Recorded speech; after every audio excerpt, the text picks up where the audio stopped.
అందరికీ నమస్కారం. కొత్త కథలోకి స్వాగతం. ఈ కథ పేరు నా పేరే భగవాన్. రచన కురుముద్దాల విజయలక్ష్మి గారు. చదువుతున్నది దేవి. ఇంకా కథలోకి వెళ్దామా? అమ్మడు జాగ్రత్త, రేపు ఉదయం సర్కార్లో వస్తాం. నాన్నగారు, నేనేం చిన్న పిల్లను కాదు. ఈ ఉదయం నుంచి ఇప్పటికి జాగ్రత్త జాగ్రత్త అంటూ కనీసం 10 సార్లైనా చెప్పు ఉంటారు అంది అమల నవ్వుతూ.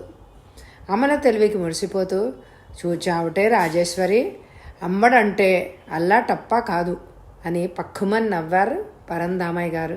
పరంధామయ్య రాజేశ్వరమ్మలకి అమల ఏకైక సంతానం. అమిత గారాభంగా పెంచిన అమల బుద్ధిమంతురాలు, తెలివి కలది. అమలకు అప్పుడే 20 ఏళ్ళు నిండాయి. దిక్కుమాలిన చదువు ఎవరినుద్ధరించనో, పెళ్లి చేస్తే ఈ పాటికి పిల్లలకి తెల్లైనా అయ్యి కళకళ్ళాడుతూ ఉండేది అంటుంది రాజేశ్వరమ్మ. ఆడపిల్లలకు పెళ్ళి, పిల్లలు, అనుకూల దాంపత్యం చాలని ఆమె అభిప్రాయం. అమ్మడు ఇష్టపడ్డప్పుడే పెళ్ళి, పేరంటం. పెళ్లి మాట నా ముందు ఎత్తకు, దాని ఇష్టం వచ్చినంత కాలం చదువుకొని అంటారు పరంధామయ్య. పెద్ద చదువులు చదవడం, గొప్ప పనులు చేయడం అమలకిష్టం. ప్రస్తుతం BA చదువుకుంటోంది. పక్క ఊళ్ళనే చుట్టాలింట్లో పెళ్ళి. వాళ్ళైనా చాలా దూరపు చుట్టాలు, బీదవాళ్ళు. పెళ్ళి రాత్రి 1 గంటకి. అందుకే సర్కారులో 7 గంటలకు బయలుదేరి తిరిగి ఉదయం సర్కారులో రావాలి అని అనుకున్నారు. తెల్లవారితే పరీక్షలు. అందుకే పెళ్లికి రానంది అమల. పరంధామయ్య, రాజేశ్వరమ్మ ఎక్కిన రిక్షా బయలుదేరింది. రిక్షా వీధి మలుపు తిరిగేదాకా చూసి ఇంట్లోకి వచ్చి తలుపులు గడియ బిగించింది అమల. పరంధామయ్య ఇల్లు పెద్దది, అంటే 12 పెద్ద గదులు ఉన్నది. 3 గదులు చిన్న కాపురానికి అద్దెలకిచ్చారు. ఆ వాటాల్లో వాళ్ళు యాత్రల నిమిత్తం 10 రోజుల క్రితం తమ వాటాలకి తాళాలేసి వెళ్ళిపోయారు. అమల సహజంగా ధైర్యం కలది కాబట్టే ధైర్యంగా తల్లిదండ్రుల్ని పంపించి ధైర్యంగా ఉంది. అమల భోజనం 8 గంటలకే చేసేసింది. కాసేపు విశ్రాంతిగా మంచం మీద మేను వాల్చింది. తెల్లవారి BA పబ్లిక్ పరీక్షలు మొదలు. పుస్తకాలు ముందేసుకొని చదవసాగింది. ఇటొక్కసారి చూడు, కీచుగా వినిపించింది కిటికీలో నుంచి. అమల క్షణం కొయ్యబారిపోయింది. నీకే చెప్పేది, ఇటొక్కసారి చూడు. మళ్ళీ అదే కీచు కంఠం. అమల చదువుతున్న పుస్తకం తెలియకుండానే చేతిలోంచి జారిపోయింది. గుండె దడదడ లాంటిది బయలుదేరింది. అమల భయం కప్పిపుచ్చుకొని చటుక్కున తల ఎత్తింది కిటికీ వైపు. కిటికీని ఆనుకుని ఒక వికృత ఆకారుడు నుంచునున్నాడు. అతడి 2 చేతులు కిటికీ ఊచల్ని పట్టుకునున్నాయి. అమల వణికిపోతూనే నిటారుగా లేచి వెనక కిటికీ తలుపులు వేయబోయింది. సగం తలుపులు వేస్తుండగానే ఆ వికృతాకారుడు చేయి పనిచేసింది. చేతిలో ఇంకు పిల్లర్ లాంటి దాంతో మందు నొక్కాడు. జల్లులాగా అమల ముఖాన కొట్టింది. అమల అలానే మంచం మీద వాలిపోయింది. ఆ వికృతాకారుడి చేతిలో లావుపాటి చిన్న కొంకి కర్ర ఉంది. ఆ కర్ర పిడివైపు తిప్పి లాగితే అది 3 సార్లు ఘాటి కర్ర అయింది. ట్రాన్సిస్టర్ ఏరియా రాడ్ లాగా నిర్మించబడింది ఆ కర్ర. కొంకి కర్రను కిటికీలోంచి పోనిచ్చి అమల లోపల వేసిన గడియ తలుపు పైకి ఎత్తాడు. ఆ తర్వాత వాకిలి గడియ కూడా కొద్ది శ్రమతో తీయగలిగాడు. పరంధామయ్య దంపతులు ఊరికెళ్ళినట్టు, ఆ ఇంట్లో మరో ప్రాణి లేనట్టు ముందే తెలిసేమో తాపీగా ఇంట్లో ప్రవేశించాడు ఆ వికృత ఆకారుడు. ముందుగా అమల పుస్తకాలు తిరగేశాడు. దస్తూరి పరీక్షించాడు. తల పంకించి నోట్బుక్లో కాగితం చించి అమల పెన్ అందుకున్నాడు. జాగ్రత్తగా రాయడం మొదలుపెట్టాడు. అమ్మా నాన్నగార్లకు, మీ దృష్టిలో పాడు పని, నా దృష్టిలో మంచి పని చేశాను అని అనుకుంటున్నాను. నన్ను క్షమించండి. నేను జహంగీర్ ఖాన్ను ప్రేమించాను. కుల మతాలకు అత్యంత ప్రాధాన్యతనిచ్చే మీరు మా పెళ్లికి ఒప్పుకోరు. ఖాన్ మనలో కలవడు. నేను ఖాన్ కోసం వాళ్ల మతం స్వీకరించి పెళ్లి చేసుకోదలుచుకున్నాను. అందుకే నేను ఈ రాత్రి ఖాన్తో వారింటికి వెళ్ళిపోతున్నాను. మళ్ళీ ఎప్పటికో వస్తాను. నా గురించి దిగులు చెంది ప్రయోజనం లేదు. కాబట్టి ధైర్యం తెచ్చుకొని మనస్ఫూర్తిగా క్షమించండి. నా కోసం ఆరాలు తీయొద్దు. మధ్య మధ్య నా క్షేమ సమాచారాలు లెటర్స్ ద్వారా తెలుపుతూ ఉంటాను. ఏదైనా నా కొరకు చర్య తీసుకుంటే నా శవం మాత్రమే మీకు దక్కుతుంది. ఇలా వ్రాస్తున్నందుకు నాకు బాధగానే ఉంది. అయినా ఏమీ తీసుకెళ్ళడం లేదు. మీ బాధ, కోపం తగ్గిన తర్వాత వస్తాను.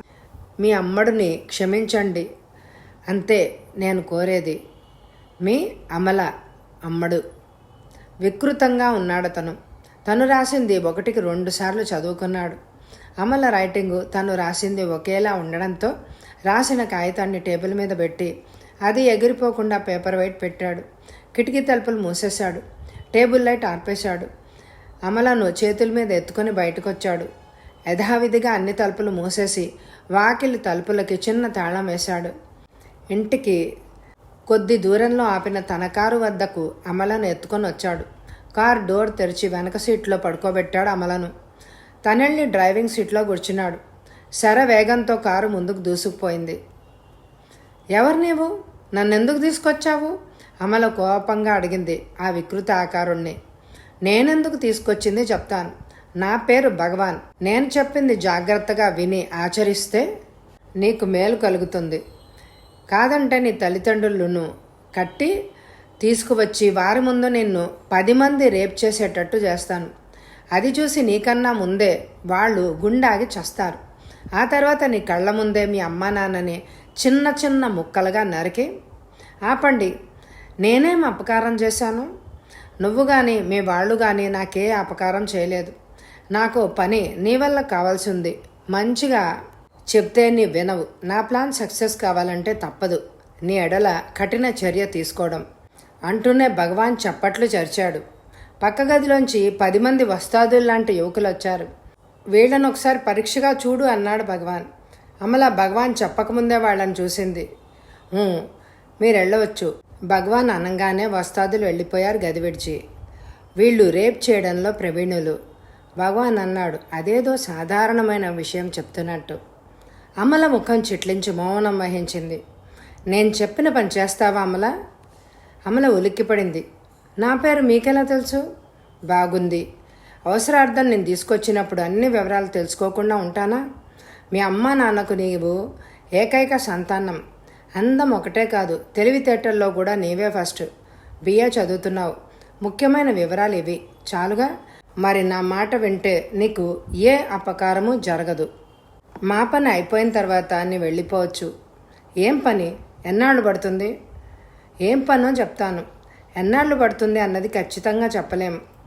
4-5 నెలలు పట్టవచ్చు. మా అమ్మ నాన్నగారు నేను ఇంట్లో లేకపోవడం చూసి దిగులుతో మంచం పట్టొచ్చు. నేను కనపడలేదని పోలీస్ రిపోర్ట్ ఇవ్వచ్చు అంది ఒక రాయి విసురుతూ. భగవాన్ గదంతా ప్రతిధ్వనించేటట్టు నవ్వాడు. నా సంగతి తెలియక తక్కువ అంచనా వేసావు అమల. ఈ భగవాన్ ఏ విషయంలోనూ పొరపాటు పడడు. నీకే ప్రమాదం జరగదని, కొన్ని కారణాల వల్ల మీ అమ్మాయిని తీసుకెళ్తున్నానని పోలీస్ రిపోర్ట్ ఇవ్వకుండా ఉంటే మీ అమ్మాయి మీకు దక్కుతుంది అని మీ ఇంట్లో లెటర్ పెట్టి నేను తీసుకొచ్చాను. నా మాట వింటే నీ క్షేమ సమాచారాలు మీ వాళ్ళ క్షేమ సమాచారాలు నీకు లెటర్స్ ద్వారా తెలుసుకునే ఏర్పాటు చేస్తాను. గోటితో పోయేదానికి గొడ్డల దాకా తేవని నీ విషయంలో నాకెంతో నమ్మకం ఉంది. చాటుగా నేనెంతో కనిపెట్టి స్టడీ చేశాను. అమల ఆలోచించింది. ఈ భగవాన్ గాడెవడో, మారు పేరు మారు రూపం వేషధారి.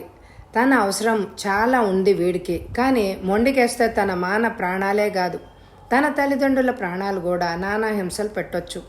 వీళ్ల మాట వింటేనే వీళ్ల ఎత్తుకు పై ఎత్తు వేసి ఈ కుంభకోణం నుంచి బయటపడాలి. అమల ఒక నిర్ధారణకు వచ్చింది. నేనేం చేయాలో చెప్పండి అని అడిగింది నెమ్మదిగా. గుడ్, వెంటనే ఒక నిర్ణయానికి వచ్చేసావు. చెప్పేది జాగ్రత్తగా విను. భుజంగరావు ఒక శ్రీమంతుడు. అతడికి భార్య లేదు, ఒక్కతే కూతురు. పేరు సరోజ. ముమ్మూర్తులా నీలానే ఉంటుంది. రోజా అంటారు అందరూ. రోజా అంటే పంచ ప్రాణాలు భుజంగరావుకి. రోజా ప్రభాకర్ అనే అతన్ని ప్రేమించింది. భుజంగరావు ఆ ప్రేమ ఒప్పుకొని పెళ్లి ముహూర్తం పెట్టాడు. తెల్లారితే పెళ్లి. తప్ప తాగున్న డ్రైవరు కారు తోలడం, ఆ కారు యాక్సిడెంట్కి గురి కావడంతో కారులో ఉన్న ప్రభాకర్ అక్కడికక్కడే మరణించాడు. రోజా పిచ్చిదైపోయింది ఆ షాక్తో. ఓ మాట పలుకు లేదు. 24 గంటలు గొణుగుతూ గోళ్లు గిల్లుకుంటూ కూర్చునేది. భోజన ఫలహారాలు తినిపించడం, స్నాన వగైరాలు దాసి చూసేది. ఎందరో పెద్ద డాక్టర్లని రోజాకి చూపించారు. భుజంగరావు షాక్తో మతిపోయింది కాబట్టి ఏదైనా షాక్ వల్ల అది అదృష్టం ఉంటే మళ్ళీ మతి రావచ్చు. ట్రీట్మెంట్ వల్ల బాగు కాదు అని తేల్చాడు. భుజంగరావు వృద్ధుడైపోయాడు. రోజా పిచ్చిదైపోయిందనే దిగులుతో కృంగిపోయాడు. ఇలా ఉండగా ఉన్నట్టుండి ఓ రోజు రోజా ఇంట్లోంచి మాయమైంది. ఇది జరిగి 6 నెలలైంది. డబ్బు వెదజల్లి ఊరు వాడ రోజా కోసం వెతికించాడు. రోజాను తీసుకుని అప్పగించిన వారికి ₹1,00,000 ఇస్తానని ఫోటోతో సహా పేపర్లో ప్రకటించాడు. కానీ ఇంతవరకు రోజా జాడలేదు. ఒక నిమిషం ఆగాడు భగవాన్. ఇప్పుడు ఆ రోజాని నేనే అని తీసుకెళ్లి భుజంగరావు గారికి చూపి ₹1,00,000 తీసుకోవడమేనా మీ ప్లాన్? అమల అడిగింది. నో నో, 1,00,000 నాకు లెక్క కాదు. భుజంగరావు కోటీశ్వరుడు, లంకంత ఇల్లు, నౌకర్లు చాకర్లు చుట్టాలు, ఫ్రెండ్స్, కళకళలాడుతూ ఉంటుంది ఇల్లు. నాకు కావాల్సింది భుజంగరావు మొత్తం ఆస్తి. ఎలా వస్తుంది ఆ ఆస్తి? జరిగిన కథ చెప్తాను, జరగబోయేది విను. భుజంగరావు ఇంట్లో ఎందరో చుట్టాలు నౌకర్లు ఉన్నారు. వీళ్లలో ఎవరైనా రోజాని మాయం చేశారేమోనని భుజంగరావు అనుమానం. అందరూ నమ్మకమైన వాళ్ళు, ఆప్తులు. ఎవరి మీద తన అనుమానం వెళ్ళబుచ్చగలడు? ఈ మధ్య స్మాల్గా హార్ట్ అటాక్ వచ్చింది భుజంగరావుకి. చనిపోతాను అనే అనుమానం పట్టుకుంది. రోజా బ్రతికుండి ఏనాటికైనా తిరిగొస్తే ఆస్తి మొత్తం రోజాది. రోజా కనపడకపోతే యావదాస్తి అనాథాశ్రమాలకు పోతుంది. అలా వీలునామా రాశాడు కాబట్టి ఏం చేయాలి? నీవు రోజా అవతారమెత్తి భుజంగరావు ఇంట్లో చేరాలి. భుజంగరావు గారు అనుమానిస్తే నా గతి ఏం కావాలి? కొద్దిగా నీ రూపం మార్చితే నీవు రోజావి అయిపోతావు. రోజా అలవాట్లు నీకు నేర్పుతాను. నీవా ఇంట్లో పిచ్చిదానిగానే ప్రవేశిస్తావు కాబట్టి ఎవ్వరూ నిన్ను అనుమానించరు. నీకే అపకారం జరగకుండా నీ నీడలాగా నేను కూడా ఉంటాను. రోజాగా ఇంట్లో నేను ప్రవేశించినంత మాత్రాన మీకెలా భుజంగరావు ఆస్తి వస్తుంది? అవన్నీ మేము చూసుకుంటాం. నేను చెప్పింది చేస్తావో లేదో చెప్పు, భగవాన్ కఠినంగా అన్నాడు. అమల ఒక్క క్షణం ఆలోచించింది. ఏం చేయాలో చెప్పండి, చేస్తాను. కానీ నా క్షేమం నా వాళ్లకు, వారి క్షేమం నాకు తెలియజేస్తూనే ఉండాలి. Good girl. తెలివిగల వాళ్ళెప్పుడు ప్రాణానికి ముప్పు తెచ్చుకోరు. నీ క్షేమమే మా క్షేమం, నీ ప్రాణమే నా ప్రాణం. సరేనా? చెయ్యాల్సింది, రోజా గడ్డం కింద అరంగుళం ఘాటు ఉంటుంది, మెడ మీద పుట్టుమచ్చ ఉంది. అలాంటి మార్పులు నీకు చేస్తాను. రోజా ప్రవర్తన అలవాట్లు నీకు నేర్పుతాం. సమయం చూసి ఆ ఇంట్లో నేను ప్రవేశపెడతాం. నేను ఆ ఇంట్లోనే అనుక్షణం 1000 కళ్ళతో నేను కనిపెట్టుకొని ఉంటాను. కానీ నన్ను నువ్వు గుర్తించలేవు. ఇప్పుడు నేను మారు వేషంలో ఉన్నాను. ఆ ఇంట్లో సగం మంది నా వాళ్ళు. పిచ్చి పిచ్చి వేషాలు వేయొద్దు. వెంటనే నాకు తెలిసిపోతుంది. జాగ్రత్త. అలాగే, మీరు చెప్పినట్టే వింటాను. మరి మీరెవరైంది తెలియంది మా వాళ్ళకి నాకు మధ్య లెటర్స్ ఎలా చేరవేస్తారు? అమల ఆ అనుమానం వెలువచ్చింది. అన్ని ఏర్పాట్లు సవ్యంగా చేసి అన్ని విషయాలు విశదీకరించి మరీ నిన్ను ఆ ఇంట్లో ప్రవేశపెడతాము. పిచ్చిదానివిగా నటించడం నీ వంతు, మిగిలిన పని పూర్తి చేయడం మా వంతు. నీ ఆమోదం పూర్తిగా ఉంది కదా? అలాగే, చెప్పండి. లోపల మండిపోతున్నా నవ్వుతూ అంది అమల. భగవాను ఒక్కొక్కటి వివరంగా చెప్తుంటే అమల ఊకుడుతూ మధ్య మధ్య తనకొచ్చిన అనుమానాలు తీర్చుకుంటూ ఉంది. భుజంగరావు గారికి అమల వచ్చి సరిగా వారమైంది. అమల ధైర్యస్తురాలే అయినా తల్లిదండ్రులకు దూరంగా పరాయింట్లో పిచ్చిదానిలా తనే పోయి దొరికిన కూతురు అనుకుంటూ వెర్రి బ్రహ్మతో ఆనందం పొందుతున్న భుజంగరావు గారిని మోసం చేస్తూ ప్రతి నిమిషం తనని పలవరించే ఇంట్లో బంధువులు, నౌకర్లు, ఓనాటి రోజా ఫ్రెండ్స్ అందరి మధ్య సతమతం అవుతూ రోజులు గడుపుతోంది. తను భగవాన్ రూపురేఖలు బాగా గుర్తుంచుకుంది. వీరిలో భగవాన్ ఉన్నాడు, కానీ ఎవరు భగవాన్ అన్నది తెలియడమే లేదు. అమ్మ, నాన్న, ఫ్రెండ్స్, కాలేజీ, సినిమాలు, షికార్లు, బిఏ పరీక్షలు అన్నీ గుర్తొచ్చాయి అమలకు. అందుకే గదిలో ఒంటరిగా కూర్చుని ఏడవసాగింది. వెక్కి భుజంగరావు నిశ్శబ్దంగా గదిలోకి వచ్చాడు. అమల పక్కనే కూర్చుని అమల భుజం మీద చేయి వేశాడు. ఎందుకు తల్లి ఏడుస్తున్నావు? నిన్నెవరైనా ఏమన్నా అన్నారా? చెప్పు తల్లి, వాళ్ళని ముక్కలు చేసేస్తాను. చివ్వున తలెత్తి అంది అమల. కన్నీళ్లు తుడుచుకునే ప్రయత్నం ఏమీ చేయలేదు. తెల్లని తెలుపు, వెండి రంగు తలకట్టు, పండుటాకలా ఉన్న భుజంగరావు ప్రపంచంలో ప్రేమనంతా కళ్ళల్లో నింపుకొని తన వైపే చూస్తుంటే అమల నోరు తెరవలేకపోయింది. చెప్పు తల్లి, ఎందుకు కన్నీరు గారుస్తున్నావు? భుజంగరావు అమల కళ్ళు తుడుస్తూ అడిగాడు. మిమ్మల్ని మోసం చేస్తున్నందుకు నా తల్లిదండ్రులను నోచుకోగలుగుతానో లేదో అని అనుకుంది అమల. నేను నేను చచ్చిపోతాను, అందుకే ఏడుస్తున్నాను. ఇంకా బాగా ఏడవనా? అమల పిచ్చి ద్వారంలో చేతులు తిప్పుతూ అంది. అలా అనొద్దు తల్లి, నేను చూడలేను. నువ్వు నా కళ్ళ ముందు ఉన్నావని, అదే 1000 వరహాలని ఆనందిస్తున్నాను. క్షణం నీవు దూరమైతే ఇహపై నేను బ్రతకను తల్లి, కళ్ళ నీళ్లతో అన్నాడు భుజంగరావు. ప్రభ ప్రభ దేవుడు ఊరేగే ప్రభ పిచ్చిగా అనసాగింది అమల. పక్క గదుల్లోంచి మేనేజర్ రామచంద్ర, దూరపు చుట్టమైన శంకరం వచ్చారు. రామచంద్ర శంకరం ఇంట్లో ఉన్న మరి ఇద్దరు భగవాన్ ఎత్తు లావు ఉంటారు. వీళ్లలో ఎవరో ఒకరు భగవాన్, అంతవరకు ఖాయం. ఎవరు? తనని తీసుకొచ్చిన భగవాన్. బాబుగారు, అమ్మాయి గారికి పిచ్చి ఇదివరగటి కన్నా ముదిరింది. మళ్ళీ ఇంట్లోంచి వెళ్ళిపోతారేమో. గొలుసుతో ఒక కాలు కట్టేసి ఉంచితే మంచిది, మేనేజర్ రామచంద్ర అన్నాడు భుజంగరావుతో. అమల ఉలిక్కి పడింది. మనమంతా లేమా, ప్రతి నిమిషం చూస్తూ రోజాని కాపాడడమే, కాళ్ళు చేతులు కట్టమని. ఏం సలహా అండి? శంకరం అన్నాడు. నాకెవరు ఏ సలహాలు ఇవ్వకండి. నా తల్లి ఎన్ని పిచ్చి పనులు చేసినా జాగ్రత్తగా చూడడమే మీ పని, అంతే కఠినంగా అన్నాడు భుజంగరావు. అమ్మయ్య అనుకుంది అమల. ఈ గదుల్లో తిరగడానికి లేకుండా కాళ్ళు చేతులు కట్టిపడేస్తే అంతకన్నా వేరే నరకం లేదు. మీరంతా వెళ్ళిపోండి, లేకపోతే నేను ఏడుస్తాను. అంతే అంది అమల పిచ్చిగా చూస్తూ. వద్దు తల్లి, నీవు కళకళ్ళాడుతూ ఉండడమే నాకు కావాల్సింది. నీ కంట నీరు చూడలేను. పద శంకరం, పద రామచంద్రం. భుజంగరావు లేస్తూ అన్నాడు. నా ప్రభ, నీ ప్రభ, అంతులేని ప్రభ, ఆకాశమంత ప్రభ. అమల చేతివేళ్లు లెక్కపెడుతూ తనలో తానే అనుకోసాగింది. జాలిగా అమలను చూస్తూ ముగ్గురు గదిలోంచి వెళ్ళిపోయారు. అమల ఆలోచిస్తూ కూర్చుంది. ఆ భగవాన్ గారు చెప్పినట్టుగానే నటిస్తే తన తల్లిదండ్రులకు తనకి ఏ అపాయము ఉండదు. ఇలా ఎంతకాలమో. దీని వెనుక కథాసూత్రధారి ఆపై పరమాత్ముడికే ఎరక. తను క్షేమంగా ఉన్నట్లు రాత్రిపూట లెటర్ రాసి కిటికీ సందులో ఉంచింది. తన తండ్రి తనకు రాసిన లెటరు ఆ మర్నాడు కిటికీ సందులో ఉంది. ఎవరు ఎట్లా ఈ ఇంద్రజాలం చేస్తున్నారు? నాన్నగారు లెటర్లో, తల్లి అమల, నీ క్షేమమే మాకు కావాల్సింది. నీవు రాసిన ఉత్తరం అందింది. మళ్ళీ ఇంకో ఉత్తరం రాస్తాను. ఇరుగు పొరుగుతో నీ ఊరికి వెళ్ళినట్టే చెప్పాం. అమ్మ కులాసా. ఇది నాన్నగారి లెటర్లోని సారాంశం. నాన్నగారి హ్యాండ్ రైటింగ్ తనకి బాగా తెలుసు. ఈ భగవాన్ గాడు ఈ విషయంలో తన్ని మోసం చేయడం లేదు.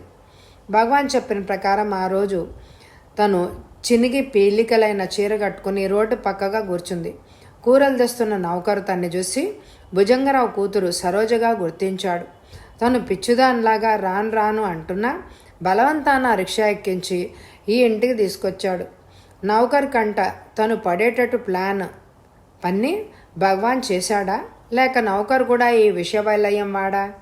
సరోజనమ్మ గారు, తల దువ్వుతాను అంటూ దాసి నరసమ్మ నూనె సీసా దువ్వన్న అద్దంతో గదిలోకి వచ్చింది. ఎవరి తల? అంది అమల. మీ తలేనమ్మగారు. సరే దువ్వు, జాగ్రత్త. సరిగ్గా 10 జడలు వేయాలి. మీరెట్టా చెప్తే అలాగే వేస్తానమ్మగారు. మంచి పిల్లవు, నీవు నాకు నచ్చవు అంది అమల 50వ పడిలో ఉన్న నరసమ్మతో. తన్ని పిల్ల అంటుంటే నరసమ్మకి ఏడవాలో నవ్వాలో అర్థం కాలేదు. జాలిగా అమలను చూసి అమల జడ విప్పుతూ కూర్చుంది. అమల అద్దం తీసుకుని తన ముఖం చూసుకుంది. అద్దంలో ఆశ్చర్యపోయింది. గడ్డం దగ్గర గంటు, మెడ మీద పైసాంత పుట్టుమచ్చ. కనుబొమ్మలు తనకి ఒత్తుగా ఉంటాయి, కానీ ఇప్పుడు సన్నగా ఉన్నాయి. తను అమలే కానీ పోలికల్లో కొంత తేడా ఉంది. అమ్మగారు అద్దంలో చూసుకుంటున్నారా అంది నరసమ్మ. చూస్తున్నాను. ఈ అద్దంలో పిల్ల నేను కాదు, నువ్వు కాదు. ఎవరు? కోతిమొహంది అంది అమల. పూర్వజన్మలో ఏం పాపమో గాని బంగారం లాంటి తల్లి బ్రతికిలా అయింది అంది నరసమ్మ. అమల మాట్లాడలేదు. అద్దంలో తన రూపం తాను చూసుకుంటూ కూర్చుంది. తల్లి అమల, నీవు రాసిన ఉత్తరం అందింది. అమ్మ కులాసా. నిన్నొకసారి చూద్దామనుంది, కానీ నీ గురించి దిగులు పడొద్దని రాశావు. ఆ ధైర్యంతో ఉన్నాం. భగవాన్ అని అతను నాకు 10,000 వద్దంటున్నా ఇచ్చాడు. మా పని త్వరలో పూర్తి అవుతుంది. మీ అమ్మాయిని జాగ్రత్తగా మీకు అప్పగిస్తామని అర్ధరాత్రి వచ్చి చెప్పాడు. నీ ఫ్రెండ్ మోతి కులాసాగానే ఉంది. మోతితో కూడా నీవు ఊరికెళ్ళినట్టు చెప్పాం. ఉత్తరాలు రాస్తూ ఉండు. నువ్వు అసలే దుడుకు పిల్లవి. తెలివిగా ఏదో చేయబోయి ఆపదలో ఇరుక్కోకు. నీకు అపకారం జరిగితే నేను అమ్మ భరించలేం. ఉంటా. అమ్మ నిన్ను అడగమంది. మీ నాన్న పరంధామయ్య. లెటర్ చదివిన అమల కసిగా ఎంత మోసం అని అనుకుంటూ పళ్ళు కొరుక్కుంది. మోతే అనే స్నేహితురాలు తనకి లేదు. ఈ భగవాన్ గాడు తను రాసే లెటర్స్ నాన్నగారికి, నాన్నగారు రాసే లెటర్స్ తనకి నిజంగా అందిస్తున్నాడా, లేక వాడు ఆడే నాటకంలో ఇది ఒక భాగమా అని ఆలోచించి చిన్న ప్లాన్ పన్నింది. నిజంగా తాను రాసే లెటర్ నాన్నగారికి అందితే, మోతీ గురించి రాశావు అని నీ స్నేహితురాలు ఎవరో మాకు తెలియదు, ఎందుకిలా రాశావు అంటూ తప్పక రాసేవారు నాన్నగారు. మోతీ అనే స్నేహితురాలు నీకు లేదు, ఎందుకిలా మీ నాన్నగారికి రాయవలసి వచ్చింది అంటూ గద్దించుతూ మరో లెటర్ కిటికీలో ఉంచాడు భగవాన్. మధ్య మధ్య ఇలా చెయ్యి, అలా చెయ్యి, ఈ విషయంలో నిన్న పొరపాటు చేశావు, జాగ్రత్తగా ప్రవర్తించు అంటూ భగవాన్ లెటర్స్ కిటికీలో ఉంచుతూనే ఉన్నాడు. కాబట్టి భగవాన్ ఆడుతున్న లెటర్స్ నాటకం ఇది. ఏం చేయాలి? అమ్మ నాన్నగారికి నా విషయం అసలు తెలియదు. నేనేమైపోయాను అని దిగులు పడుతూ ఉండి ఉంటారు. పోలీస్ రిపోర్ట్ ఇచ్చారేమో అని ఆశపడదామా అన్న భగవాన్ గాడు అంత దూరం రానియాడు. బెదిరించి నన్ను లొంగదీసుకుని పిచ్చిదాన్ని చేశాడు. అక్కడ నాన్నగారిని మరో విధంగా బెదిరించి నా గురించి పోలీసుల దాకా పోకుండా చేసుంటాడు. భగవాన్ తాటిని తన్నేవాడంటే తలదన్నేవాడు ఆ పైనే ఉంటాడు. భుజంగరావు గారు ఉత్తములు. వారికి ద్రోహం తలబెట్టావు. వారి ఆస్తి చేజిక్కించుకోవడానికి బెదిరించి పావులా నన్ను వాడుకుంటున్నావు. అంతేగాక నీ మాట గత్యంతరం లేక వింటున్నందుకు నాటకంపై నాటకం ఆడుతున్నావు. జరిగింది భుజంగరావు గారితో ఒక్క మాట చెప్తే మంచి విడిపోయినట్టు కథ విడిపోతుంది. భుజంగరావు గారితో నేను చెప్తూ ఉండగా విని నన్నో భుజంగరావు గారినో పై లోకాలకి తరలిస్తావు. నీవాడుతున్న నాటకానికి పై నాటకం ఆడి నీ అంతు తేల్చకపోతే నా పేరు అమల కాదు. చాణక్య శబ్దంలా తనలో తాను శబ్దం చేసింది అమల. ఏం చేయాలి? ఏం చేస్తే ఇంట్లోంచి బయటపడతాను? ఏ విధంగా ఇంట్లోన దాగున్న మోసగాడైన భగవాన్ గుట్టు బయటపడుతుంది? తీవ్రంగా ఆలోచిస్తోంది అమల. లెటర్ని భద్రంగా భగవాన్ అంత క్రితం చెప్పిన విధంగా ఫ్లవర్ వాజు లోపల ఉంచి ఫ్లవర్ వాజులో పూల గుత్తిని సర్దింది. తిరుగులేని పథకం. భగవాన్ బయటకొచ్చే ప్లాన్ ఆలోచిస్తూ కూర్చుంది అమల. తల్లి రోజా, మన కృష్ణ వస్తున్నాడమ్మా. ఓ లెటర్ చేతిలో పట్టుకుని భుజంగరావు అమల వద్దకు వచ్చి సంతోషంగా చెప్పాడు. కృష్ణ ఎవరు? గబుక్కున అమల అడిగి తన పొరపాటు తెలుసుకుంది. వెంటనే పిచ్చిగా చూస్తూ ఉండిపోయింది. అదేనమ్మా, మీ బావ కృష్ణ అమెరికాలో చదువు ముగించుకొని వస్తున్నాడు. నా చెల్లెలు కొడుకు. బావా బావా అంటూ ఎంత అల్లరి చేసేదానివి. ప్రభాకర్ మధ్యలో రాకపోతే కృష్ణ నీవు పచ్చని దాంపత్యంతో నా కనుల పండుగగా ఉండేవారు. ఎవడే కృష్ణ? ఏమా కథ? ప్రభాకర్ వింటున్నావా? కృష్ణట కృష్ణ. హరే రామ హరే కృష్ణ కెట్టా హరే ప్రభా అరే రే ప్రభా. అమల చప్పట్లు చరుస్తూ అంది. భుజంగరావు గారికి దూరపు చుట్టం అల్లుడు వరుసైన సుందరమూర్తి అమల గదిలోకి వచ్చాడు. సుందరమూర్తి ఎత్తు లావు భగవాన్ లాగానే ఉంటాడు. భగవాను అవునో కాదో ఆ పరమాత్ముడికి తెలియాలి. మావయ్య. సుందరమూర్తి అమల వైపు చూస్తూ పిలిచాడు. ఏంటి సుందరం? కృష్ణ మామూలు డాక్టర్ కాదు, బ్రెయిన్ స్పెషలిస్టు. అమల పిచ్చి కుదరవచ్చు. అదేరా సుందరం నా ఆశ. పెద్ద పెద్ద డాక్టర్లు రోజా తల్లి పిచ్చిని కుదర్చలేకున్నారు. మన కృష్ణ ఫారెన్లో చదివి వస్తున్నాడు. నా తల్లి బాగా మామూలు మనిషి అవుతుంది. కృష్ణ నాకు బావ అవుతాడు. అతను బ్రెయిన్కి సంబంధించిన పెద్ద డాక్టర్. నా పిచ్చికి ఏమి ట్రీట్మెంట్ ఇస్తాడో భగవంతుడా. ఇంట్లోంచి బయటపడే మార్గం లేదా? మాయదారి భగవాన్ గాడు బయటపడడా? ఏమిటి దారి? ఏంటమ్మా ఆలోచిస్తున్నావు? కృష్ణప్రభ, రామప్రభ, ఇంకేం ప్రభ ఉంటుందబ్బా? భుజంగరావు మాట వినిపించుకోకుండా బుగ్గను వేలేసుకునంది అమల. భుజంగరావు బాధగా సుందరమూర్తి వైపు చూశాడు. రంగారావు సాబ్ ఫోన్లో అర్జెంటుగా పిలుస్తున్నారు, మీతోనే మాట్లాడాలట. శంకరం వచ్చి చెప్పాడు. భుజంగరావు సుందరమూర్తి గదిలోంచి వెళ్ళిపోయారు. శంకరం గదిలోంచి వెళ్ళలేదు. అటు ఇటు చూసి అమల వద్దగా వచ్చాడు. అమల ఎదురుగా నిలిచి భుజం మీద చెయ్యేశాడు. వీడే భగవాన్ గాడు అని అనుకుంది అమల. శంకరం చటుక్కున అమల మీదకు వంగి గాఢంగా బుగ్గ మీద ముద్దు పెట్టుకున్నాడు. శంకరం చెయ్యి అమల భుజం మీద నుంచి కిందకి పాకింది. అమల చెయ్యి జాచి ఫిడీలమని శంకరం ముఖం మీద కొట్టింది. సరిగా ఆ దెబ్బ ముక్కు మీద తగిలింది. అబ్బా అంటూ శంకరం చేత్తో ముక్కు తడుముకుంటూ కోపంగా అమల వైపు చూశాడు. అమలకు ఇల్లంతా తిరగడానికి స్వేచ్ఛ ఉంది. కాకపోతే భగవాన్ ముందే చెప్పాడు, సరోజ ఎక్కువ కాలం తన గదిలోనే గడిపేది, రోజు మొత్తం మీద 3-4 సార్లైనా బయటకు తానంతట తాను వచ్చేది కాదని. వీడు చూడు ప్రభ, నన్ను ముట్టుకుంటున్నాడు, వెదవగాడిద, పందికొక్కు పెద్దగా అంటూ అమల గదిలోంచి బయటకొచ్చింది. పిచ్చి మొకమా, దీనికేం తెలుస్తుంది? ఇంటి నిండా మనుషులుండబట్టి నా చేతి కింద ఇంకా నలగలేదు. అందంగా ఉంటుందని ఒక ఛాన్సు ఈ పిచ్చిలో చూసేద్దాము అని అనుకుంటే ముఖం పగలగొట్టింది. పిచ్చి బలం అంటారు ఇదే కావచ్చు. ముఖము అదిరిపోయింది. గదిలోంచి బయటకొస్తూ అనుకున్నాడు శంకరం. డాష్ గారికి నా పేరు అమల. భుజంగరావు గారి ఆస్తి కాజేయడానికి ఇంట్లోంచి మాయమైన సరోజ స్థానంలో సరోజ పోలికలు గల నన్ను భగవాన్ అని అతను తీసుకొచ్చి బెదిరించి నియమించాడు. అందరూ నన్ను సరోజానే అనుకుంటున్నారు. మా నాన్న అమ్మగారి పేర్లు, మా అడ్రస్సు ఇది. నేను మోసం చేయడానికి ఇంట్లో ప్రవేశించలేదు. భగవాన్ బెదిరింపులకి లొంగిపోయాను. దైవం లాంటి భుజంగరావు గారిని మోసగించలేక, నా వాళ్లకి దూరంగా ఉండలేక ఈ నాటకం ఎన్నాళ్ళో తెలియక తెగించి ఈ లెటర్ రాస్తున్నాను. భుజంగరావు గారితోనే సమయం చూసి చెప్పొచ్చు. భుజంగరావు గారి పక్కన ఎప్పుడూ ఎవరో ఒకరు ఉంటూ ఉంటారు. ఇంట్లో 4 వ్యక్తులు భగవాన్ లాగానే ఉన్నారు. ఆ 4లో ఒకరు భగవాన్. నాకు నమ్మకం కలిగిన వారికి లెటర్ ఇస్తున్నాను. ఈ లెటర్ భుజంగరావు గారికి అందజేస్తే వారు మీకు బహుమతి ఇవ్వచ్చు. వారు చాలా దయాస్వరూపులని తెలిసిపోతూనే ఉంది. తర్వాత మోసగాడు ఎవరైంది భుజంగరావు గారే చూసుకుని నన్ను రక్షిస్తారు. ఈ నా ఆలోచనే ఈ లెటర్ రాయడానికి కారణం. భుజంగరావు గారు నాటకానికి పై నాటకం ఆడితే కానీ భగవాన్ గాడు బయట పడడు. ఇట్లు సరోజగా చలామణి అవుతున్న అమల. అమల లెటర్ చదివి బాగుంది, సరిగానే రాశారు, ఇహ ఈ లెటర్ చేర్చే విధానం చూడాలి, ఇంట్లో ఎవ్వరికి అందించాలి అని అనుకుంది. అమల గదిలో అలమరాలో అందమైన బొమ్మలతో అలంకరించిన ఒక అరం ఉంది. బొమ్మల వెనక పెన్ను కాగితాలు ఉంచాడు భగవాన్. అమలు లెటర్ రాయడానికి అవి ఉపయోగించి తాను అనుకున్న ప్లాన్ ప్రకారం అమల లెటర్ తయారు చేసింది. లెటర్ చిన్న మడతబెట్టి జాకెట్లో దోపుకొని గదిలోంచి బయటకు వచ్చింది. అమల పిచ్చిగా చేతులు దిప్పుతూ గొణుక్కుంటూ వరండాలోకి వచ్చింది. వరండాలో ఏవో ఫైల్స్ చూసుకుంటున్న శంకరం అమలను చూసి చటుక్కున లేచి నించున్నాడు. శంకరం భగవాన్ అయుండడు.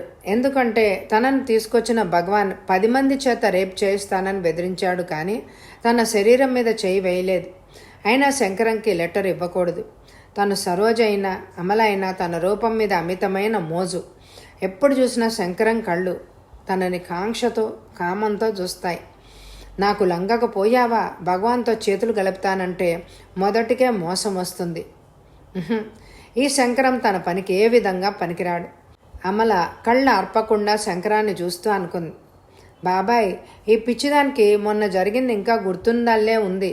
కళ్ళు అర్పకుండా తీక్షణంగా ఎలా నా వైపు చూస్తోందో. మీదపడి రక్కినా రక్కుతుంది పిచ్చిది, ఏమంటానికి వీల్లేదు. భయంతో అమలను చూసి గబగబా ఫైల్ మూసేసి వరండాలోంచి వెళ్ళిపోయాడు శంకరం. ఎవరో తరిమినట్లే. అమల నవ్వుకుంటూ వంటగదిలోకి వచ్చింది. దాసి నరసమ్మ, వంట నాయర్ తగ్గు స్వరంతో మాట్లాడుకుంటున్నారు. అమల రావడం చూసి చటుక్కున మాటలు ఆపేశారు. నాయర్ కనుసాయిగా గమనించి నరసమ్మ వంటగదిలోంచి ఏదో పనున్నట్లు బయటికెళ్ళింది. నాయర్ తలెత్తి అమల వైపు చిరునవ్వుతో చూశాడు. నరసమ్మ, నాయర్ నమ్మకస్తులైన నౌకర్లు అని అనుకుంది. కానీ తాను పిచ్చిదని తెలుసు కూడా వాళ్ళిరువురు తను రాగానే చటుక్కున్న మాటలు ఎందుకు ఆపేయాలి, నాయర్ కనుసైగా ఎందుకు చేయాలి, అది గ్రహించిన నరసమ్మ ఎందుకు వెళ్ళిపోవాలి. ఈ ఇంట్లో వీరిరువురు గూడు పుటాణి ఏమిటి? ఇంట్లో సామాన్లు చాటుగా చేరవేసే ఇంటి దొంగల? భగవాన్ గాడి మోచేతి నీళ్లు తాగి పడున్న మోసగాళ్ళ? తను రాసిన లెటర్ నాయర్కి కానీ నరసమ్మకు కానీ ఇచ్చే ప్రయత్నం మానేసి ఆలోచనలో పడింది అమల. ఏంటమ్మాయి గారు, ఏం కావాలి అన్నాడు నాయరు కుక్కర్ మీద వెయిట్ పెడుతూ. అమల మాట్లాడలేదు, గోళ్ళు కొరుక్కుంటూ ఉండిపోయింది. ఇదో పిచ్చిమాలోకం, గొప్పింట్లో కుక్కలకి రాజభోగమే, పిచ్చిమొండలకు కూడా స్వర్గ సౌఖ్యాలే. నాయర్ గొణిగాడు. తిన్న ఇంటి వాసాలు లెక్క పెట్టే వెధవ. ఈ ఆస్తికి కాబోయే యజమాని కూతురు. ఈ చవటకి పిచ్చిమొండ అయింది.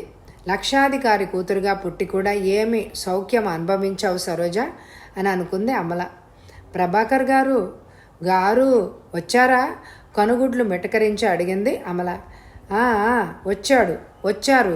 సరాసరి కళ్ళు మూసుకుపోండి, కనపడతారు. ప్రభాకరుడు నాయరు వ్యంగ్యంగానే అన్నాడు. ఇదిగో కళ్ళు మూసుకొని నేను చెప్పినట్టే వెళ్తున్నా. ప్రభా కనపడకపోయాడో జాగ్రత్త, నీ ముక్కు చెవులు కోసి కుక్కలకు వేసేస్తాను అని అమల కళ్ళు తెరుచుకొని రెప్పలైనా అర్పకుండా గదిలోంచి బయటకు వచ్చింది. నాయర్ని, నరసమ్మని, తనని, ఈ ఇంట్లో ప్రవేశపెట్టిన నౌకర్ని, శంకరాన్ని ఎవ్వరిని నమ్మడానికి లేదు. మరి ఎవరిని నమ్మితే పనవుతుంది? ఆలోచిస్తూ అమల ముందు గదిలోకి వచ్చింది. ముఖ్యమైన వాళ్లతో అతి ముఖ్యమైన పనులు మాట్లాడడానికి వరండా పక్కనున్న ముందు గది ఉపయోగిస్తూ ఉంటాడు భుజంగరావు. గది లోపలికి అడుగుపెట్టి ఆగిపోయింది అమల.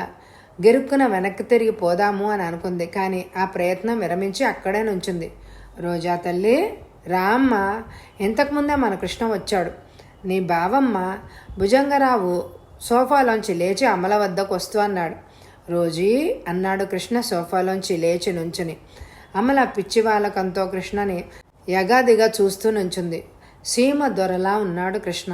ఖరీదైన సూటు, మంచి పర్సనాలిటీ, నల్లని నొక్కుల దుబ్బు క్రాఫు, గుబురుగా ఉన్న సైడ్ లాక్సు, ఉండి లేనట్టు సన్నని మేసకట్టు, ఎర్రని పెదవులు, విశాలమైన నుదురు, చురుకైన కళ్ళు, సూటిగా ఉన్న ముక్కు, అందము హుందాతనము అతని సొత్తైనట్లుంది.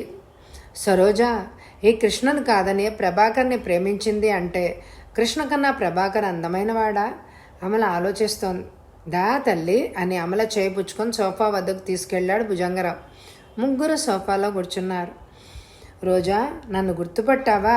మీ బావ కృష్ణని అన్నాడు కృష్ణ అమల చేయి తన చేతిలోకి తీసుకొని మృదువుగా నిమురుతూ. అమల శరీరం గగ్గుడు పొడిచింది. సిగ్గు వేసింది. పిచ్చివాలకంగా చూడ్డానికి అవస్థపడింది. కృష్ణ, నా తల్లి నీ వంట ఇష్టంగానే ఉందిరా. ఆ ప్రభాకరు ఏ దుర్ముహూర్తాన కళ్ళబడ్డాడో ప్రేమ పిచ్చిలో పడిపోయింది. కూతురు అనే మమకారం, నీ విశాల హృదయం వల్ల వివాహానికి ఒప్పుకోవడం అయింది. కానీ కృష్ణ, విధి పూర్తిగా నన్ను వంచింది. సరోజ పూర్తిగా పిచ్చిదైపోయిందిరా. భుజంగరావు గారి కళ్ళల్లో నీళ్లు తిరిగాయి. గతం ఇప్పుడెందుకు మావయ్య, ముందు జరగబోయేది ఆలోచిద్దాం. మీకు హార్ట్ అటాక్ వచ్చిందన్న వార్త రోజా ఇంట్లోంచి మాయం కావడం విని భరించలేని బాధపడ్డాను మావయ్య. అప్పటికప్పుడు బయలుదేరి వద్దాము అని అనుకుంటే నువ్వు రావద్దని గట్టిగా లెటర్ రాస్తువి. మీ ఆజ్ఞ మేరడం అప్పుడు ఇప్పుడు ఎప్పుడూ లేదు మామయ్య. నేను వచ్చేసాను. ఇంకే విధమైన వరీస్ పెట్టుకోకు. పూర్తిగా రెస్ట్ తీసుకో. రోజా సంగతి నేను చూసుకుంటాను. రోజాకి పిచ్చి కాదు మామయ్య పట్టింది. మన పూర్వీకులలో ఎవరికైనా పిచ్చి ఉంటే ఆ రక్తం రోజాలో ఉంది కాబట్టి పిచ్చిదైందని అనుకోవచ్చు. ఆ పిచ్చి కుదర్చడం కూడా కొంచెం కష్టమే. ఇది ప్రభాకర్ పోయిన వార్త విని షాక్ తగిలింది. షాక్ వల్ల తలకి గాయాలు తగలడం వల్ల వచ్చిన మెంటల్ షాక్కి చక్కని ట్రీట్మెంట్ ఉంది. రోజాని అన్ని పరీక్షలు చేసి మామూలు మనిషిని చేస్తాను. సరేనా మావయ్య? అమల వైపు చూస్తూ అన్నాడు కృష్ణ. అమల ఉలిక్కిపడింది. తనకి పిచ్చి లేదు, వెర్రి లేదు. ఈయనగారు పరీక్ష చేస్తే తన గుట్టు బయటపడదు కదా. లేక తనకి పిచ్చి ఏ రకమైందో తెలియక ఈయన గారి బుర్ర గిర్రున తిరిగిపోతోందో. ఏంటి రోజా, నీలో నువ్వు నవ్వుకుంటున్నావు? కృష్ణ అడిగాడు. ఆవలిస్తే పేగులు లెక్కబెట్టే రకంలా ఉన్నాడు ఈ కృష్ణమూర్తి. బాప్రే, జాగ్రత్తగా ఉండాలి అని అనుకుంది అమల. హిహిహి అంటూ ఓ పిచ్చి నవ్వు నవ్వింది. గోళ్ళు కోరుకుంటూ కూర్చుంది. ఇదిరా వరుస కృష్ణ అన్నారు భుజంగరావు గారు. భారంగా నిట్టూర్పు విడిచాడు కృష్ణ. మావయ్య, రోజా ఇంట్లోంచి ఎలా వెళ్ళింది? ఎవరూ గమనించలేదా? చివరిసారిగా ఆ రోజు రోజాని ఎవరు చూశారు? రోజా లేనట్లు ఎంతసేపటి గ్రహించారు? మళ్ళీ రోజాని ఎవరు చూశారు? అప్పుడు ఎక్కడ ఏ స్థితిలో ఉంది? కృష్ణ వివరాలు అడిగితే భుజంగరావు గారు చెప్పడం మొదలుపెట్టారు. జరిగింది. బాపురే, ఇతగాడు సైకియాట్రిస్ట్ మాత్రమే కాదు, నా పాలిట యముడు. జేమ్స్ బాండ్ తాతలా ఉన్నాడు అనుకుంది అమల. కృష్ణ వల్ల నీవేం భయపడొద్దు. కృష్ణ వల్ల ఏ చిన్న రిస్క్ ఏర్పడ్డా మేము చూసుకుంటాం. మీ వాళ్లకు లెటర్ రాయి, అందజేస్తాం. ఇంకెన్ని రోజులన్నీ ఆందోళన పడవలసిన అవసరం లేదు. నీవు ఇక్కడ క్షేమంగా ఉన్నావు, మీ వాళ్ళు అక్కడ క్షేమంగా ఉన్నారు. త్వరలోనే మా పని పూర్తి చేసుకోవాలనే తీవ్రమైన ప్రయత్నంలో మేమున్నాం. తెలివిగా మసులుకో, లేకపోతే వేరే చెప్పే పనే ఉంది. మీ నాన్న రాసిన లెటరు దీనితో జత చేస్తున్నాను. భగవాన్. నాన్నగారు లెటర్ రాశాట. వీడు ఎంత శ్రద్ధగా అందజేస్తున్నాడో. దొంగ వెధవ, పేరు భగవాన్, చేసేది తప్పుడు పనులు. ఈ ఇంట్లో అడుగుపెట్టి నెల కావస్తోంది. అమ్మ నాన్నగారులు ఎలా ఉన్నారు, నా గురించి ఏమనుకుంటున్నారు? తెలివిగా ఈ చెరలోంచి విముక్తి పొందాలనే నే రాసిన లెటర్ ఎవ్వరికి అందివ్వాలో అర్థం కావట్లేదు. అలాగే ఉండిపోయింది. పోనీ కృష్ణ తెలివి గలవాడిలాగా అగుపిస్తున్నాడు. ఇతనికి అందిద్దామంటే ఆవేశంతో అప్పటికప్పుడు ఎగిరి పడే రకం. లాభం లేదు. ఈ ఇంట్లో సగం మంది తిన్న ఇంటి వాసాలు లెక్కబెట్టేవాళ్లే. ఏం చేయాలి, ఎలా బయటపడాలి? తీవ్రంగా ఆలోచిస్తోంది అమల. కృష్ణ పిల్లిలా చప్పుడు చేయకుండా అమల గదిలోకి వచ్చి తలుపులు గడియ వేశాడు. అమల ఎదుటికొచ్చి నుంచున్నాడు. రోజా?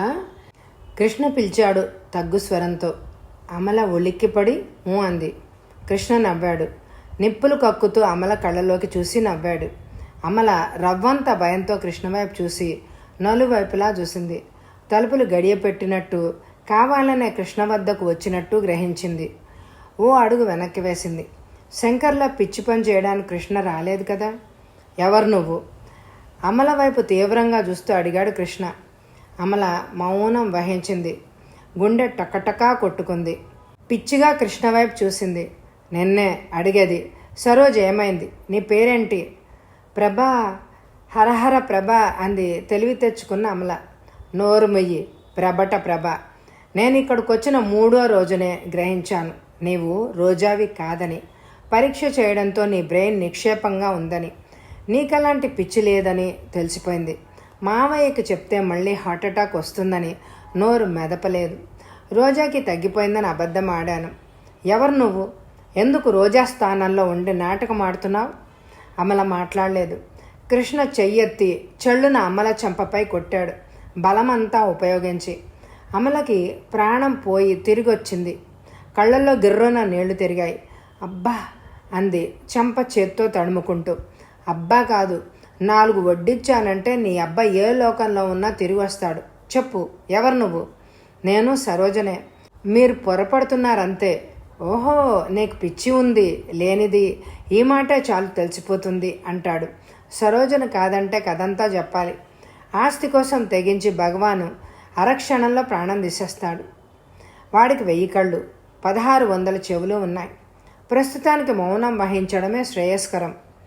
ఏంటి ఆలోచిస్తున్నావు? కట్టుకథ చెప్దామనా? అమల పెదవి కదపలేదు. నువ్వెవరో నాకు తెలియదు. సరోజు మటుకు కాదు. చావగొట్టి చెవులు మూసి ఈ క్షణాన నీ నోట్లోంచి నిజం కక్కిద్దును. మావయ్య కోసం ఊరుకున్నాను. సరే, ఎప్పటికి వెళ్తున్నాను. జాగ్రత్త. ఈ కృష్ణ ముందు నీ ఆటలు నాటకం సాగవు, గుర్తుంచుకో. 2 రోజులు టైం ఇస్తున్నాను. నువ్వెవరివో నిజం చెప్పకపోయావా ప్రాణం తీసేస్తాను అని తలుపులు తీసుకొని బయటికి వెళ్ళిపోయాడు. చెంప తడుముకుంటూ చాలాసేపు అమల పిచ్చిదానిలాగా అలాగే ఉండిపోయింది. లాభం లేదు. ఇటు చూస్తే సింహం, అటు చూస్తే పులి. బోన్లో మేకపిల్ల నేను. తెగించాల్సిందే. ఈ దెబ్బతో చావో బ్రతుకో తేలిపోతుంది. కృష్ణకంతా చెప్పేసి భగవాన్ ఉనికిని కనిపెట్టమని కోరాలి అని అనుకుంది అమల మొండి ధైర్యంతో. ఉన్నట్టుండి అమలకు కరెంట్ షాట్ తగిలినట్టు అనుమానం వచ్చింది. కృష్ణ కూడా భగవాన్ అంత ఎత్తు లావులో ఉన్నాడు. భగవాన్, కృష్ణ ఎందుకు కాకూడదు? నా మీద అనుమానం కలిగి నిజం చెప్తావా లేదా అని చిన్న ప్రయోగం నా మీద జరిపి ఉంటాడు. ఈ మధ్యనే ఊరు నుంచి వచ్చినట్టు నటించాడేమో. 4 రోజుల క్రితమే ఈ ఊరు వచ్చి భగవాన్ పేరుతో కృష్ణ నన్నెత్తుకొచ్చి ఉంటాడు. అంతే. ఈ కృష్ణను కూడా నమ్మకూడదు. కృష్ణ భగవాన్, భగవాన్ కృష్ణ. కసిగా పళ్ళు నూరి సరికొత్త పథకం ఆలోచిస్తూ కూర్చుంది అమల. ఏడవకు తల్లి, నేను చూడలేను బాధగా అంటూ భుజంగరావు అమల కన్నీళ్లు తుడిచాడు. నా ప్రభు కావాలి, నా ప్రభను తెచ్చివ్వండి, లేకపోతే నేను వెళ్ళిపోతా, చచ్చిపోతా ఊ ఊ అంటూ అమల పిచ్చి పిచ్చిగా వాగుతోంది.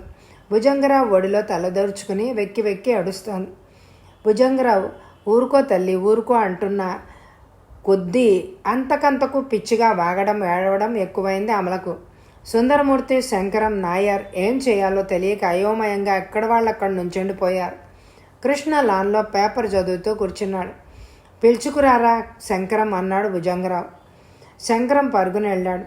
కృష్ణ లేదు, ప్రభను పిలుచుకురండి, పొండి, అంతా పొండి, ప్రభను తీసుకురండి, లేకపోతే చస్తాను, మీ అందరినీ చంపేస్తాను అంటూ అమల సుందరమూర్తి మీదకు, నాయర్ మీదకు చేతులు చాచి భద్రకాళిలాగా వెళ్ళింది. నాయర్ భయంతో ఒక్క అడుగు వెనక్కి వేశాడు. సుందరమూర్తి బిగుసుకుపోయినట్టు నించొండిపోయాడు. అమల చేయి జాచి ఏడ్చి సుందరమూర్తి చెంప మీద కొట్టింది. ప్రభను తెమ్మంటే పోమే, ఎద్దు మొద్దు వెదవా అంది. వెంటనే నాయర్ వద్దకు పరుగు తీసింది. నాయర్ పరుగున వెళ్ళిపోయాడు. సుందరమూర్తి 2 అడుగులు వెనక్కు వేశాడు. అమల పిచ్చిని చూసి, పోతావా, చంపేనా అంది పెద్దగా అరుస్తూ అమల. భుజంగరావు వెళ్ళమన్నట్టు చెయ్యి ఊపుతూ సౌజ్ఞ చేశాడు. సుందరమూర్తి కోపంగా వెళ్ళిపోయాడు. అమల మళ్ళీ భుజంగరావు వద్దకు వచ్చి గట్టిగా భుజంగరావుని వాటేసుకుంది. ఇదిగో వీళ్ళెవరు, ప్రభను తీసుకురాపోతే నీవన్నా తీసుకురావాలి, లేకపోతే ఊరుకోను. ప్రభా, ఓ ప్రభా రావా అంటూ మళ్ళీ రాగం తీయడం మొదలుపెట్టింది. భుజంగరావు అలాగేనమ్మా అని అమల భుజం నిమురుతూ కన్నీళ్లు పెట్టుకున్నాడు. శంకరం కృష్ణను తీసుకొచ్చాడు. అమల ఏడుపు మాటలు చూసి నిర్గాంతపోయాడు కృష్ణ. ఏమైంది మావయ్య, నా తల్లి పిచ్చి ఈ పూట ఎక్కువైందిరా, ఈ ఏడుపు, ఈ హృదయాన్ని కదిలించే మాటలు వినలేకున్నాన్రా, ఈ స్థితిలో ఉన్న రోజాను చూస్తూ చావలేక బ్రతకలేకున్నాన్రా కృష్ణ. ఏంటి మామయ్య, పులిలాంటి నువ్వు ఇలా మాట్లాడతావేంటి, ఇప్పుడేమైందని ఎంతగా అధైర్యపడతావు? రోజాని మామూలు మనిషిని చేస్తానని మాటిచ్చానుగా, నా మీద నమ్మకం లేదా? నీ మాటతో ఇంకా బ్రతుకున్నాన్రా కృష్ణ. రోజాను చూడు ఏమైందో. కృష్ణ చెరచెర అమల వద్దకు వచ్చి అమల భుజం మీద చేతులేసి తన వైపు బలవంతంగా తిప్పుకున్నాడు. లాక్కెళ్తున్నట్టే తీసుకెళ్లి మంచం మీద పడుకోబెట్టాడు. అమల చేతులు కదలకుండా తన చేతులతో గట్టిగా మంచానికి నొక్కి పట్టుకున్నాడు. రోజా ఉన్నట్టుండి విపరీతంగా ప్రవర్తించడానికి ఏదో కారణం ఉంది. మీరంతా దూరంగా ఉండండి, పరీక్ష చేయాలి అన్నాడు గంభీరంగా కృష్ణ. భుజంగరావు, శంకరం, అప్పుడే మేనేజర్ రామచంద్రతో వచ్చిన సుందరమూర్తి, మంచం చుట్టూ గుమిగూడిన వాళ్ళు కృష్ణ మాటలతో దూరంగా పోయి నుంచున్నారు. కృష్ణ తీవ్రంగా అమల కళ్ళలోకి చూశాడు. అమల కృష్ణ చూపుల్లో చూపులు కలపలేక కళ్ళు మూసుకుంది. కృష్ణ కావాలని ఆదుర్దా నటిస్తూ పల్స్ చూసి అమల మీదకు వంగి తల నరం నొక్కి పరీక్ష చేయడం మొదలుపెట్టాడు. ఏం కావాలి రోజా? ప్రభా, ప్రభా, ప్రభా, తొందరగా రా అంది. అమల తల మీద పరీక్ష చేస్తున్నట్టుగా చెవి ఆంచాడు కృష్ణ. ఈడియట్, నిప్పుతో చెలగాట మాడుతున్నావు. పిచ్చి లేని నీకు ఇంకా పిచ్చి ఎక్కువైందే. మామయ్య హార్ట్ ట్రబుల్ పేషెంట్ అని చూస్తున్నాను. ప్రభ కాదు నీకు కావాల్సింది, మృత్యువు.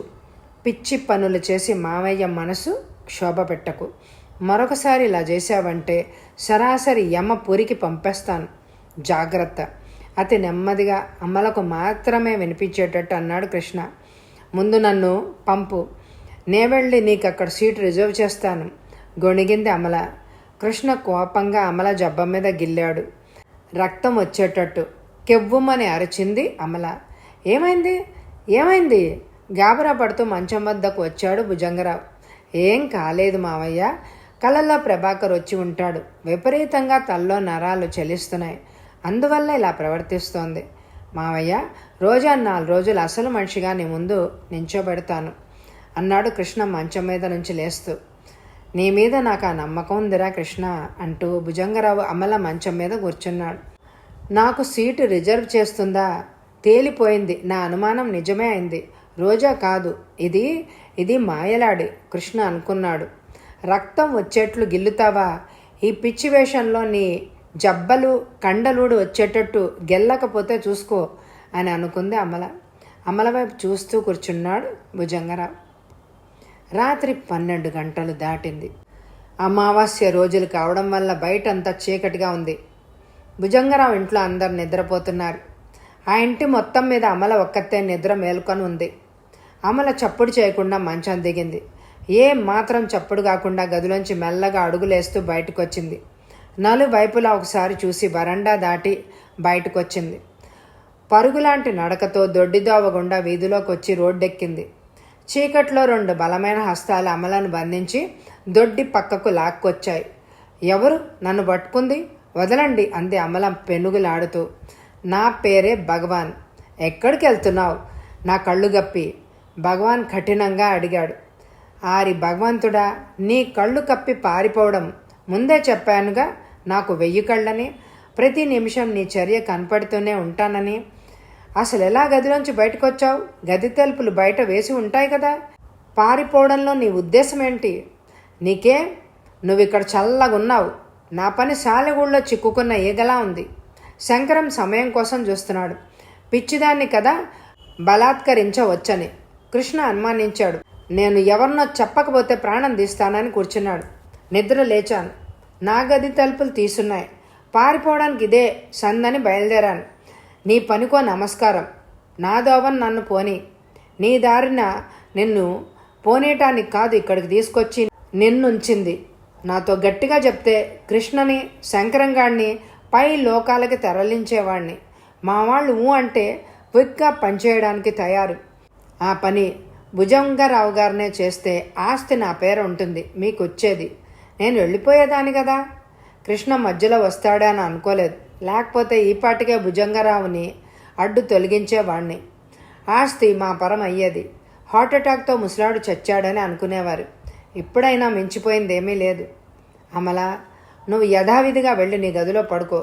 త్వరలో పని పూర్తి చేస్తాను అన్నాడు భగవాన్. భుజంగరావు గారు చావుతో మీ పని పూర్తవుతుందేమో కానీ నా పని కాదు. నేను ఆ ఇంట్లో ఉంటేనే కదా నా ద్వారా ఆస్తి మీకు దక్కేది. మీరు మొదటి నుంచి నన్ను మోసంతో మీ విష వలయంలోకి లాగారు. మా నాన్నగారికి నాకు లెటర్స్ అందిస్తున్నారు. అది మా నాన్నగారు రాసినవి కావు. ఎలా తెలిసింది? అరిచినట్టు అడిగాడు భగవాన్. అంతేకాదు, ఆ ఇంట్లో నీవెవరివో కూడా తెలిసిపోయింది. భుజంగరావుని ఏం చేస్తారో నాకు అనవసరం. నా దోవన నేను పోతాను. మీ ఇష్టం వచ్చింది మీరు చేసుకోండి. నీవెక్కడికి వెళ్ళడానికి వీల్లేదు. మా పని పూర్తిగా అంది. మా కథ తెలిసి నిన్ను పోనిస్తామా? మర్యాదగా ఇంట్లోకి నడువు. పిచ్చి రోజాగానే నటించు. రేపు రాత్రిలోగా భుజంగరావుని కృష్ణని ఏం చేయాలో చేసేస్తాను. చంపుతావా? అదేం బ్రహ్మ విద్య కాదు. మా మాట వినకపోతే నీ గతి కూడా అంతే. అమల చట్టుకున్న పరుగుదీసింది ముందుకు. భగవాన్ వేగంగా వెళ్ళి అమలను పట్టుకున్నాడు. చంపేస్తున్నాడు, రండి రండి అని అరిచింది అమల. అమల నోరు ఓ చేత్తో నొక్కి రెండో చేత్త అమల పారిపోకుండా పట్టుకున్నాడు భగవాన్. నా మాట వినవు కదూ? సరే, ఇప్పుడే చంపను. నరక యాతన పెట్టి కొద్ది కొద్దిగా ప్రాణం తీస్తాను. ఎంత కమ్మగా ఉంటుందో చూద్దువు గాని. అదే సమయంలో వెనక నుంచి ఒక వ్యక్తి పిస్టల్తో భగవాన్ తలపై కొట్టాడు. వెంటనే ఈల వేశాడు. ఈల వెంటనే బిలబిల నలువైపుల నుంచి అరడజను మంది వచ్చారు. హాల్లో సోఫాలో అందరూ కూర్చున్నారు. ముందుగా అమలే పెదవి విప్పింది. నాన్నగారు, నేను ఇంట్లోంచి మాయం కావడం గురించి ఏమనుకున్నారో మీరు అమ్మాను. ఊరు నుంచి రాగానే ఇంటి తలుపులకి తాళం వేసి ఉండడం చూశాను. ఈ తాళం చెవులు నీ వద్ద నా వద్ద ఉన్నాయి కదా. తాళం తీసుకొని లోపలికి వెళ్ళాను. నీవు లేచిపోయి పెళ్లి చేసుకున్నట్టు రాసిన లెటర్ చదివి బాధపడ్డాం. మీ అమ్మ ఆ నిమిషం నుండే మనోవ్యాధితో పిచ్చిదానిలాగా అయిపోయింది. ఈ విషయం ఎవ్వరికీ తెలియడం ఇష్టం లేక మీ అమ్మమ్మ గారి ఊరికి పంపాను అమ్మను. నేను ఇంట్లో ఎందుకు ఇలాంటి పని చేశావు అమల? నీ మాట కాదంటామని ఎలా అనుకున్నావమ్మా అనుకుంటూ దిగులుతో రోజులు గడిపేస్తూ ఉంటే నిన్న భుజంగరావు గారి వద్ద నుండి లెటర్ తీసుకుని వారి నౌకరు వచ్చాడు.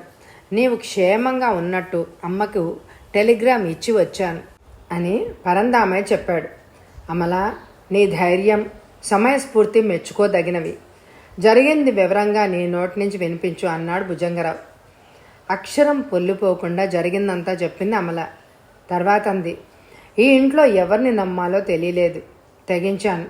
బాగా పిచ్చి ముదిరినట్టు నటించి ఏడుస్తూ భుజంగరావు గారి ఒళ్ళో తలదూర్చుకుని, నేను పిచ్చిగా నటిస్తున్నానని, నాకేం పిచ్చి లేదు, మీ జేబులో నేను వివరంగా రాసిన లెటర్ పెట్టాను, చదివి తర్వాత నేనేం చేయాలో చెప్పండి అని లెటర్ జేబులో పెట్టాను. ఏదో గూడు పుట్టాన్ని జరుగుతుందని గ్రహించిన భుజంగరావు గారు వెంటనే అలాగే అన్నారు. ఆ తర్వాత లెటర్ చదువుకుని ఉంటారు. లెటర్లో నా వివరాలు, ఎలా ఇంట్లో ప్రవేశపెట్టబడింది రాశాను. భగవాన్ ఎవరైనది బయట పెట్టడానికి మార్గం ఆలోచించి చెప్పమన్నాను. ఆ తర్వాత భుజంగరావు గారు మినీ టేప్ రికార్డర్ అందించారు. దానితో ఒక లెటర్ కూడా. రాత్రిపూట నీ గది తలుపులు బయట గడియ తీసి ఉంచుతాను. నీవు ఇంట్లోంచి పారిపోయినట్లు నటించు. భగవాన్ గాని వాడి అనుచరులు గాని నిన్ను బాధిస్తారు. నీవు వాళ్లను మాట్లాడించు. రికార్డ్ అయిపోతుంది. నీకే ఆపద రాకుండా నీ వెనక నేను ఇన్స్పెక్టర్ని, పరివారాన్ని ఉంచుతాను అని ఉంది. భుజంగరావు గారి ప్లాన్ సక్సెస్ అయింది. ఫోన్ మోగడంతో కృష్ణ లేచి వెళ్ళి రిసీవర్ అందుకున్నాడు. మాట్లాడిన తర్వాత రిసీవర్ క్రెడిల్పై ఉంచి వచ్చి సోఫాలో కూర్చున్నాడు. ఇన్స్పెక్టర్ విజయ్ ఫోన్ చేశారు మావయ్య. సుందరమూర్తి తానే భగవాన్గా నటించినట్టు ఒప్పుకున్నాడట. సుందరమూర్తితో చేతులు కలిపిన మేనేజర్ రామచంద్ర నాయర్ కూడా నేరం ఒప్పుకున్నారట. మరొక పావు గంటలో ఇంటికి వస్తానని ఇన్స్పెక్టర్ విజయ్ చెప్పారు. కృష్ణ అన్నాడు. సుందరమూర్తి ఇంత నీచుడు అని అనుకోలేదు. వేషాలు మార్చడం, కంఠధ్వని మార్చడం, ఫోర్జరీ చేయడం వాడికి తెలిసిన విద్య. ఆస్తి కోసం నా తల్లి రోజని వీళ్ళు పొట్టను పెట్టుకొని ఉంటారు. రోజా తల్లి ఇక లేదురా కృష్ణ, వీళ్ళ ఎత్తులు పారలేదు. నా యావదాస్తి అనాథ శరణాలయాలకు రాసినందున ప్లాన్ పన్ని అమలను రోజాగా నా ఇంట్లో ప్రవేశపెట్టారు. అమల, నా రోజా తల్లిలా ఉన్నావు. నీవు మనశ్శాంతికైనా మధ్య మధ్య వస్తూ ఉండు. మీకెవ్వరికి అభ్యంతరం లేకపోతే నీవు నీ వాళ్ళు మా ఇంట్లోనే ఉండండి అన్నాడు భుజంగరావు. మా అమల దూరమైనందున ఈ నెల రోజులు చావలేక బ్రతకలేక రోజులు ఏడుస్తూ వచ్చాను. భుజంగరావు గారు, మాకే కానుకలు వద్దు. అమల ఇహపై మీకు మాకు కూతురే. బిడ్డ దగ్గరలేని బాధ అనుభవించాను. మీ మనశ్శాంతికి అమల మీ బిడ్డగా భావించండి అన్నాడు పరంధామయ్య. సారీ అమల, నీవు ఒక మోసగత్తవి అనుకుని చెంపదెబ్బ బహుకరించాను. తూలనాడాను. చేతిపై ఘాట్లు పడేటట్టు గెల్లాను. రోజా అంటే నాకు ప్రాణం. రోజా స్థానంలో ఆస్తి కోసం మోసంగా నీవు తయారయ్యావని రాక్షసుడిలాగా ప్రవర్తించాను. కృష్ణ బాధగా అన్నాడు. మనిషికి రూపం ఒకటే కాదు, హృదయం కూడా అందంగా ఉండాలి. ఆ రెండు గుణాలు మీ వద్దున్నాయి. తెలివిగల వారంటే నాకెంతో ఇష్టం. మీరు తెలివితేటలతో నన్ను గుర్తించినందుకు ఆనాడే అభినందించేదాన్నే. నేనున్న పరిస్థితి చూశారుగా. మీరే భగవాన్ అని పొరపడి పిచ్చిలోనే నా కసి తీర్చుకుంటానని సమయం ఎప్పుడు దొరుకుతుందా ఒళ్ళంతా గోళ్లతో గీరిపెట్టి చెంపలు వాయిద్దామని అనుకున్నాను. ఉన్నమాట చెప్పింది అమల. ఇప్పుడు మటుకు సమయం ఏమీ మించిపోయింది లేదు. కానీ రక్కుతావో గిల్లుతావో చెంపలు వాయిస్తావో నీ ఇష్టం. నా శరీరమే నీకు అప్పగిచ్చేస్తున్నాను. కృష్ణ నవ్వుతూ అన్నాడు. అమల బుగ్గలు ఎర్రబడ్డాయి. సిగ్గుతో తల వంచుకుంది. భుజంగరావు పరంధామయ్య ముఖాముఖాలు చూసుకుని నవ్వుకున్నారు. అయిపోయింది కథ. ఈ కథ మీ అందరికీ నచ్చిందా అండి? అయితే తప్పకుండా లైక్ చేయండి. అలాగే ఇటువంటి సస్పెన్స్ నవలలు కావాలని మీకుంటే కామెంట్ ద్వారా నాకు తెలియచేయండి. ఎండ్ స్క్రీన్లో ఇదివరకు చదివిన పూర్తి నవలలు, కథలు, ఎపిసోడ్స్ ఉంటాయి. స్కిప్ చేయకుండా చూడండి. Thank you very much my dear friends.